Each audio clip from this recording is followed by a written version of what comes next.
The screen opens to the restless streets of Kano at dusk. Dust swirls through Sabangari market. Traders shout prices over piles of tomatoes and peppers. Motorcycles squeeze through crowded roads. The evening call to prayer rises gently into the orange sky, while smoke from roadside suya grills curls into the air. Then thunder. Heavy rain crashes onto the Zaria Kano highway. A truck loses control. Screeching tires. A loud collision. Darkness. The next morning, 12-year-old Amina sits silently outside a small clinic, soaked in rainwater and grief. Beside her, her older brother Yusuf stares blankly at the ground. Their parents are gone. No relatives come. No one asks where the children will sleep. By nightfall, Kano has already moved on without them. Life under the bridge. Yusuf becomes a man overnight.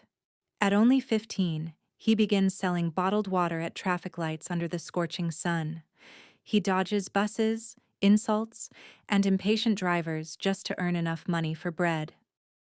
At night, the siblings sleep beneath a concrete bridge near Canteen Quarry Market. Yusuf always gives Amina the safer corner. One cold evening, he wraps her inside their mother's faded Ankara cloth. "Sleep," he whispers. "I'm here." But Amina rarely sleeps. Every morning before sunrise, she walks quietly to Gidan Ilmi Primary School. Though she no longer belongs there, she sits beside the locked classroom wall, tracing letters into the dirt with a small stick. A, B, C. Children in uniforms laugh and run past her. Amina keeps writing, because her mother once told her, education is the one thing poverty cannot steal. Mama Halima. Across the street stands Mama Halima's suya stall. The old widow is feared by nearly everyone in the market. Her voice is sharp. Her face never smiles. Even grown men avoid arguing with her.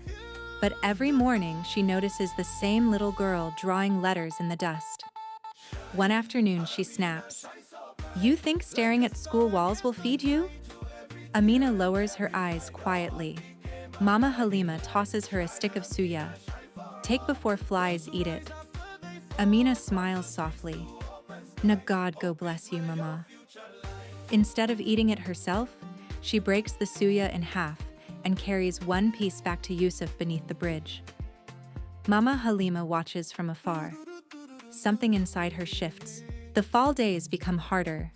Yusuf works longer hours. Sometimes he skips meals so Amina can eat.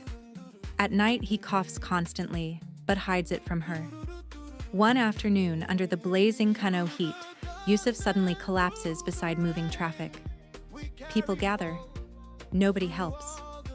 Amina screams his name and drags his weak body through the crowded market streets with tears pouring down her face. "Please, somebody help my brother." Most people look away. Then, an elderly man stops walking. Malam Ibrahim, a retired teacher returning from mosque. Without hesitation, he lifts Yusuf into his arms and rushes him to a small clinic. He pays the hospital bill himself and waits outside the room until morning. Later, he asks Amina gently, "Why are you not in school?" Amina looks down. "School forgot us." Those words stay with him all night. The Mango Tree School. A week later, children begin gathering beneath an old mango tree near the edge of the market. Street children, hawkers, orphans, young boys who polish shoes, girls who sell groundnuts instead of attending class. At the center sits Malam Ibrahim with old books stacked beside him. "Learning," he says, "belongs to everyone." Amina is the first to arrive. Notebook borrowed, pencil tiny as a finger. She learns faster than anyone. At night, she teaches Yusuf everything she learned beneath the weak glow of a lantern. Soon, Yusuf begins reading signboards aloud in the streets. For the first time since their parents died, he smiles again. The Education Day. 6 months later, Kano hosts Children's Education Day at the Emir's Palace grounds. Schools from across the city gather for performances. Unexpectedly, Malam Ibrahim's tiny mango tree class receives an invitation. The children arrive nervously in borrowed clothes. Amina wears a simple green wrapper hand-sewn by Mama Halima herself. When her name is called, the crowd barely notices the small orphan girl stepping onto the stage. Then she begins to read. Her voice trembles at first, but grows stronger. Orphaned but not forgotten, the street became my classroom. Hunger became my teacher. But kindness became my light. The palace falls silent. Even the wind seems to stop moving.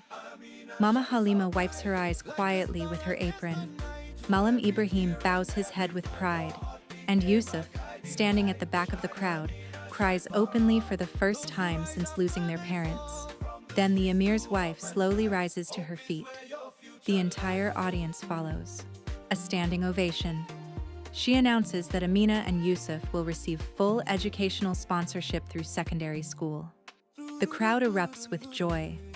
Morning sunlight floods Kano.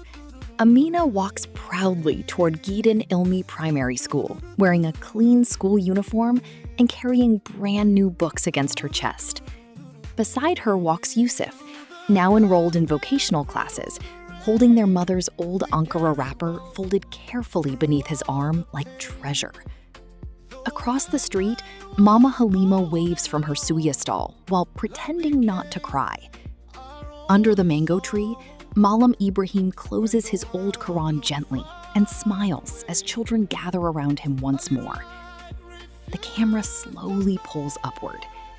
Above the crowded streets of Kano, the mango tree stands tall, sheltering children who once believed the world had forgotten them. Finally, the Fade God to of black. Orphan has come through for us. Tagline: sometimes the people who save you are the ones the world overlooked too.